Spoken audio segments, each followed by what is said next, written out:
Bonjour tout le monde, ravi de vous retrouver pour cette nouvelle vidéo. On est le vendredi 17 mars 2023.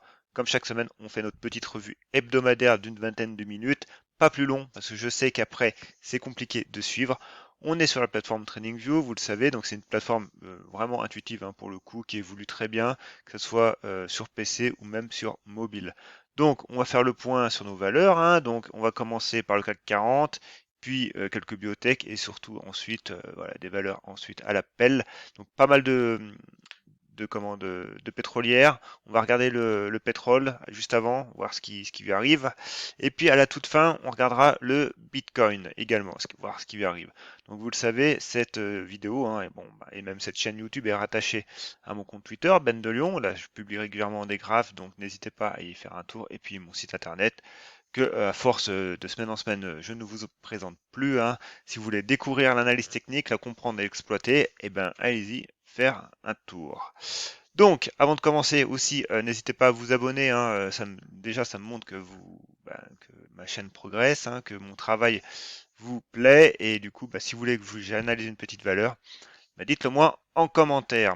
Donc, allez, le CAC 40. Alors, où on en est? La semaine dernière, j'avais parlé de cette fameuse zone. Alors, si on remet mon indicateur, qui sera disponible d'ailleurs dans la seconde édition de mon livre, euh, que tous les premiers, tous ceux qui auront acheté la première édition auront accès, évidemment.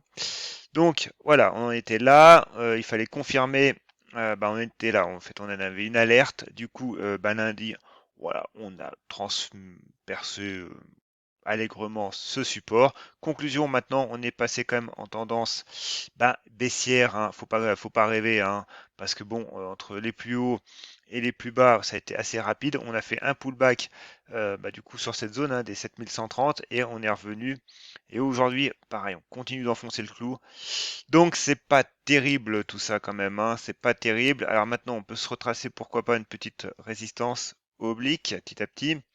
Voilà, qui est à peu près comme ça. Bon, c'est encore un petit peu juste pour la tracer, mais ça vous donne un petit peu cette idée. Donc, quoi qu'il arrive, tant que on ne casse pas cette oblique et qu'on ne repasse pas à minima les 7000, les 7100, eh ben, la tendance est quand même à la baisse. Donc, on a les 6800 points en ligne de mire et surtout après, la zone des 6700 points, tout, tout simplement.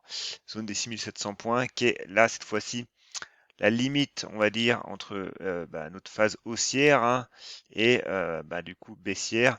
Et on voit, ça remonte à toute vitesse au niveau de la bande de Bollinger inférieure. Donc d'ici fin du mois, alors peut-être pas fin du mois pour la bande de Bollinger, mais d'ici mi du mois, mi-avril, voilà, on devrait quand même avoir quelque chose important à surveiller.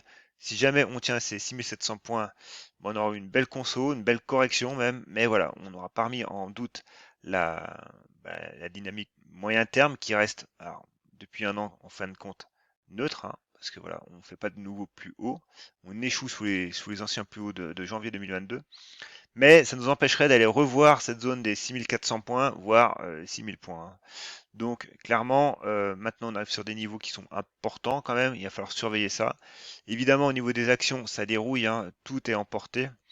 Bon, il y a quand même des dossiers qui résistent, on va les voir, donc même si voilà, ils sont malmenés, ils restent dans des configs relativement bonnes. Donc en l'état, pour moi, c'est baissier. Voilà. Si maintenant on repart sur les 7000 et qu'on les tient et qu'on revient taquiner les 7130, on avisera. Mais voilà, de toute façon, tant qu'on est sous cette zone bleue, méfiance. Allez, on continue. Innate Pharma. Bon, Innate Pharma, du coup. Alors, je vais enlever mon indicateur. Toc, Innate Pharma, on revient, on est en journalier. On revient sur notre zone des plus bas de fin février. Ah, c'est pareil, quoi. C'est à tenir, quoi. C'est dommage parce que bon, c'est quand même un bon dossier, mais c'est pareil. Encore une fois, tout est emporté. La zone suivante, ça serait les 260. Alors voilà, là, c'est un peu maintenant brouillon parce que pourquoi? Parce qu'on a la M200 qui se balade au milieu. On a cette zone de travail aussi. Alors, je vais peut-être tracer ça un peu mieux quand même. Voilà, qui est un peu large, qui est pas très, voilà, qui est un peu ambigu. Donc, clairement, ce qu'il faut retenir, c'est que pareil ici, on est sur une tendance qui est à la baisse. Et voilà, tant qu'on aura, à minima, pour moi, pas refranchi les 3 euros, il n'y aura pas grand-chose à faire sur United Pharma. Terra Nexus. pareil, c'est une valeur que je surveille quand même, qui nous fait pas grand-chose. Alors, un peu volatile la bête, hein, quand même, il y a des sacrées mèches. Néanmoins, voilà, les 1,62 pour l'instant tiennent encore. On a cassé notre support court terme des 1,85. On revient sur un support un peu plus moyen terme. Et si jamais ça casse, eh ben, ça sera direction les 1,50. Voilà, on descend par palier, tout en sachant qu'à moyen terme, on reste quand même dans une grande figure. Alors, pour le coup, un triangle ascendant. Et les triangles ascendants, généralement, se cassent par le bas, hein. On arrive dans une tendance baissière, on consolide, on vient, pareil, un peu, un peu travailler ce niveau-là, un DR50, et ça casse. Donc j'espère que c'est pas cette option-là qui sera prise, ça serait dommage. Mais voilà, pour l'instant, en tout cas, c'est pareil. Pour moi, tant qu'on ne revient pas à casser cette oblique baissière, hein, et à minima, du coup, sur les 1,95, 2 euros, c'est compliqué. Allez, on continue. Katana. Donc, Katana est sorti de son canal baissier. J'ai d'ailleurs fait une mise à jour de graphe sur Twitter dans l'après-midi. Et c'est pareil. Ici, voilà, on échoue maintenant. Les 6,80 sont cassés cette fois-ci pour de bon. Et c'est pareil. En l'état, alors évidemment, sauf news improbable du week-end, sauf voilà, gap haussier miraculeux lundi. En l'état, en tout cas, on n'est pas des devins. Moi, je regarde plus la zone des 6,40, tout simplement. Nikon. Alors Nikon, pareil, pas grand-chose à dire. Simplement, elle revient sur sa zone de support, hein, des 2,05 €, 2 euros. Donc c'est pareil, zone à tenir. Et puis, ben, pourquoi pas à surveiller, tout simplement. Mais c'est pareil, en l'état, pour l'instant, on rebondit sur une zone de support, mais on voit qu'au niveau de l'indicateur, il faudra remonter assez loin, assez haut, hein, pour avoir une inversion de polarité. Et même en 4 heures, le 4 heures, lui, reste encore sur les zones de 25, donc avec la cassure de cette oblique.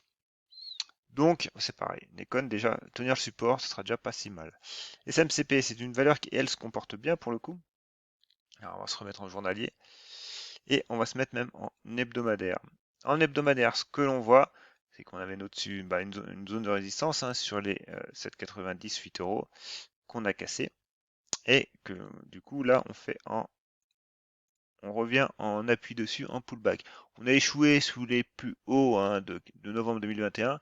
Mais voilà, pour l'instant, clairement, ça reste encore joli. D'ailleurs, j'ai même pas affiché mon RSI. Voilà. Ça reste joli et on est quand même encore aussi au niveau du RSI.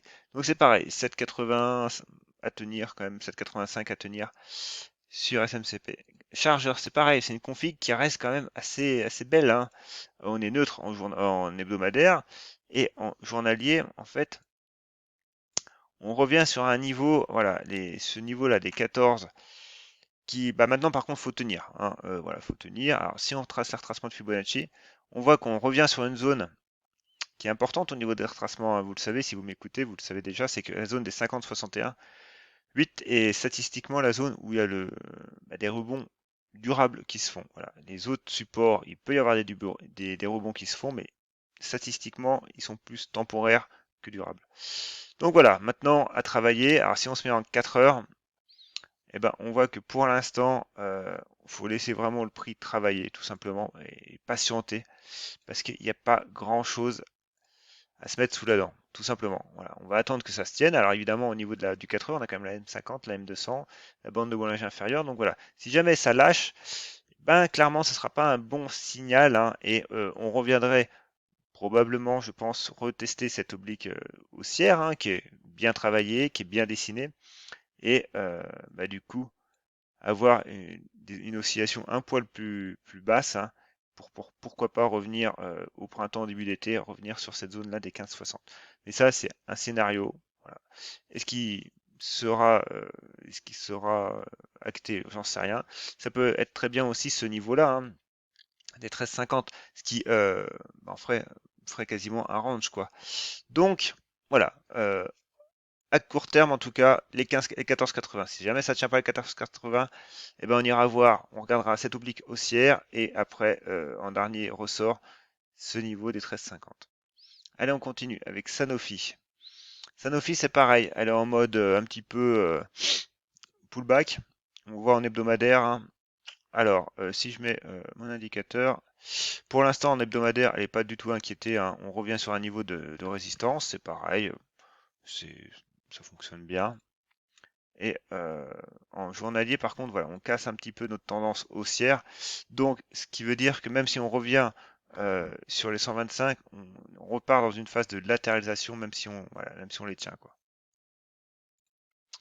Ensuite, IT-Link, c'est pareil, c'est une valeur qui est pas si mal que ça, hein. Alors, on va se mettre en journalier, en hebdomadaire. En hebdomadaire, on a une belle tendance haussière, une belle latéralisation, un beau niveau support qui se dessine sur les 24. Voilà, maintenant, ce niveau, il faut les tenir. Et c'est pareil, à la hausse, on attendra à minima, en tout cas, déjà, de refranchir ce niveau-là, voilà, des 25 euros, 25,20. Et puis après, si ça met un peu de temps, bah, de conjuguer ces 25 avec cette question de résistance oblique, ce qui serait quand même pas mal. Et on le voit au niveau de l'indicateur. De toute façon, on est en rouge, mais voilà, on voit quand même que là, on est en phase de latéralisation. Et le RSI d'ailleurs est à peu près neutre. Alors, on va regarder un petit peu des pétrolières et des parapétrolières. Alors, au niveau du pétrole, donc moi j'ai pris celui-là, un contrat à terme sur pétrole brut léger. C'est celui que me donne par défaut un peu TradingView. Donc, on va se remettre en hebdomadaire. Et en hebdomadaire, c'est pas très beau quand même. Alors, voilà. On voit que on était dans une belle tendance haussière. Bon, on a eu un petit coup de mou en novembre 2021, mais voilà, on est parti super bien. Par contre, voilà, depuis juillet 2022, on est en tendance baissière et cette tendance baissière s'accentue et on revient actuellement sur cette zone des, du coup, 65, 60 euros, hein. Il fallait tenir la zone des 70. On a la M200 qui fait support pour l'instant. Mais voilà, en tout cas au niveau de chartiste, c'est la zone des 60, ouais, 62 qui, qui est intéressante à voir, quoi. Alors forcément, tout ce qui est un petit peu pétrolière, ça a dérouillé, hein, clairement. Alors j'ai pas mis CGG dans la liste, hein, mais c'est un peu le même topo. On a eu quand même des moins 14, moins 15%, hein, je sais plus quand, au début de semaine, milieu de semaine. Donc ça commence à picoter quand même. Au niveau de SO, la config est pas si mal que ça, hein, pour le coup, hein. On a évidemment, on avait eu une belle accélération, on a un peu quand même tout perdu, hein, tout le mouvement qu'on a eu depuis février, mais à moyen terme, on reste dans une tendance qui est quand même relativement neutre, hein. Alors, ce qui aurait été bien, c'est quand même de tenir cette zone des 56. On aurait eu une zone un peu plus neutre, mais plus quoi. Là, on est vraiment neutre, hein. C'est-à-dire que, d'ailleurs, si je fais un peu de ménage, eh ben, voilà, si on enlève un peu de cette poussée là qu'on a eue et qui n'a pas duré, en fait, on revient dans un range, hein, un modèle en range. Par contre, on a un premier niveau de support là qui est important. C'est ce niveau-là, hein, des 48, qui correspond d'ailleurs à cette oblique haussière support. Donc voilà, on est quand même graphiquement neutre. Par contre, au niveau de l'indicateur RSI, voilà, c'est un peu pas terrible, hein. Ce qui est normal, hein, on a quand même des grosses bougies qui appuient, hein, sur le prix. Donc c'est normal qu'on ait quand même une pression un peu baissière. Mais voilà, au niveau de chartiste, en tout cas, on surveille la zone des 48, mais on peut se mettre un petit peu en 4 heures. Et en 4 heures, voilà, en 4 heures, on voit que on a une zone qui commence à se dessiner sur sur ces 48 euros là. Et à minima, de toute façon, il faudra repasser cette zone-là des 51, 50 euros pour espérer déjà une petite stabilisation. Allez, on continue avec Valourec. Alors, Valourec, ce qui était intéressant, hein, jusqu'à la semaine dernière, c'était cette grande figure. Là, on a eu un bon petit moins 20% quand même. Donc, notre zone de support court terme à 13 euros, évidemment, elle a sauté. Et du coup, on revient sur cette oblique là, qui est pareil, qui est très propre, qui est bien dessinée. Et cette zone de support des 10 euros, qui est un seuil psychologique également. Et on a la bande de Bollinger. Autant dire quand même que sur les 10 euros, il y a un peu de monde. Voilà. Euh, Maintenant, clairement, ces 10 euros, il faut les tenir. Si jamais on ne les tient pas, ce qui serait bien dommage, on irait retrouver les 8,36, voire après les 7 euros, les 6, ouais, même les 6,40, 7 euros. Et on validerait en fait un range, quoi, un vrai range. Là, on est quand même dans une config où la volatilité se tasse au fur et à mesure, où on peut se permettre de continuer à avoir un objectif des 14 euros comme breakout. Si jamais on casse ces 10 euros, on repassera en mode plus latéralisation de moyen à long terme et bah du coup, voilà, un range, ça veut dire tout refaire après derrière. Ensuite, Morel et Prom. Morel et Prom, bah voilà, c'est baissier, hein. Depuis qu'on a cassé ces 4 euros, pareil, on chute. Alors, on a tergiversé un petit peu dans un mode range hein, entre les 4 et les 5,25. On le voit au niveau de l'indicateur, hein, c'était un peu nerveux. Mais c'est vrai que depuis la cassure des 4 euros, voilà, on est rouge. Et c'est pareil, le modèle qui prévaut actuellement, en tout cas mon hypothèse. Alors, je vais peut-être juste réajuster un petit peu.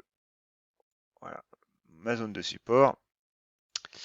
Et ben, c'est toujours cette zone-là des 3 euros, hein. Alors, on l'a quasi touché aujourd'hui, mais voilà, on pourrait quand même y aller un peu plus franchement, tester, faire des mèches basses. C'est pas interdit non plus. Et en journalier, voilà, on est franchement baissier, hein. Bah oui, quand même. Donc voilà, 3 euros pour Morel et Prom. Alors, pas Technip, Total Energy. Total Energy, alors, oula. Du coup, ça fait un petit moment que je ne l'avais pas analysé, en vidéo en tout cas. On va faire un peu de ménage. On se remet en hebdomadaire, pareil, hein, toujours cadrer le prix, c'est ce que j'enseigne dans mon livre. Et d'ailleurs, dans la deuxième édition qui sera largement agrémentée, hein, que de toute façon, vous aurez accès, même si vous achetez la première édition maintenant, vous aurez accès à la deuxième édition, plus deux, trois petits bonus que je suis en train de vous préparer. Bah, en fait, le premier fait 130 pages, je crois, le deuxième va en faire 200, la deuxième édition va en faire 200. Donc j'ai largement agrémenté cette deuxième édition. D'ailleurs, ça me prend du temps à écrire, c'est fou. Mais bon, je suis quand même sur le bout. Alors, revenons à nos moutons. Voilà. Alors, alors, du coup, on va faire un peu de ménage. Je trace une oblique. Voilà. Bon, elle est pas super parce que j'ai que 2 points. Après, il faudrait que je la rapproche un petit peu, mais voilà, ça a entrecoupé et tout. Bon, ouais, moi, quand j'aime pas quelque chose, je l'enlève. Faut que ça soit évident à mes yeux. Si c'est pas évident, bah, voilà, il y a peu de chances que ça soit aussi pour le marché. Donc, en hebdomadaire, voilà, cette zone des 56 là qu'on avait depuis quand même mi-octobre, hein, bah, fin octobre, tenue, on la casse. Donc du coup, là, on revient sur la zone de support suivante, les 50 euros, que je mets en verte d'ailleurs. Donc zone à tenir. Par contre, c'est vrai qu'on a les bandes de Bollinger qui divergent, on a quand même des choses qui sont pas terribles. Par contre, voilà, on est à la limite de notre canal haussier quand même, donc c'est vraiment une zone à tenir au niveau de total, hein, cette zone des 51 là, voire 52, vraiment à tenir. Sinon, sinon après, voilà, c'est cette zone-là, c'est la M200, hein, les 44 euros quoi. Donc voilà, pas lâcher quand même. Buzzy Semiconductor, alors elle j'aurais pu la mettre un peu plus tôt. Du coup, pareil, belle config. Alors, pareil, en vidéo, ça fait un moment que je ne l'ai pas analysé. Donc, on a une belle zone de support ici sur les 40 euros, hein. Celle-là, elle est visible par tout le monde, il n'y a pas de problème, il n'y a pas d'ambiguïté. On a une belle zone de résistance également. Alors, pareil, on va la mettre en rouge. Là aussi, hein, on est sur les plus hauts. Pour l'instant, on ne les a pas encore atteints. Donc voilà, on est dans une belle tendance. Au niveau de la tendance, justement, on voit que la cassure des 57 a lancé la tendance en hebdomadaire. Donc évidemment, en journalier, on l'est aussi. En journalier, on a eu un premier pivot à 47 et on voit que les 57 voilà, ont été à ce niveau-là. Ce qui correspond d'ailleurs à un niveau de chartiste, hein, il n'y a pas de mystère en fait, hein. C'est quand même un peu corrélé tout ça. Et puis on a, alors je vais enlever l'indicateur, on a, je pense, alors je sais pas si je peux le tracer d'en bas, un petit support oblique haussier qui nous cadre un petit peu cette hausse. Ouais, allez, on va le tracer comme ça. Voilà, c'est quand même un peu plus évident. Donc voilà, Buzzy Semiconductor, on est pas mal, on est en tendance haussière, il n'y a pas de souci. On a un petit support sur les 70, hein, avec la bande de Bollinger qui se contracte. En fait, on a un petit range court terme qui se dessine. Donc c'est pareil, en poursuite de tendance, on est pas mal. On attendra, en fin de compte, quasiment cette cassure hein, des 77 là. Voilà. Donc pour aller cette fois-ci taper les zones des 84 hein, qu'on a vu tout à l'heure en hebdomadaire et qui là sera une zone de résistance moyen long terme. Et enfin, notre Bitcoin. Alors, le Bitcoin. Vous savez que sur le Bitcoin, d'ailleurs, j'ai écrit un article sur une application que j'utilise d'ailleurs toutes les semaines, hein, depuis maintenant septembre dernier. C'est Bitstack. Je ne sais pas si vous connaissez. Et en fait, c'est pour faire du DCA. Alors, vous pouvez faire des achats ponctuels. Oula, qu'est-ce qui s'est passé là sur mon... Ah, là, j'ai un petit souci. Un petit souci. Euh, Voilà, c'est voilà. Donc du coup, je sais pas pourquoi, j'ai un petit souci, il faudra que je le répare. Mais voilà, cette application, c'est Bitstack. Donc si vous connaissez pas, vous avez un article où je présente un peu le principe et le principe de l'application du DCA et le Bitcoin en règle générale. Donc n'hésitez pas à y faire un tour. C'est un article assez complet que j'avais mis du temps à écrire.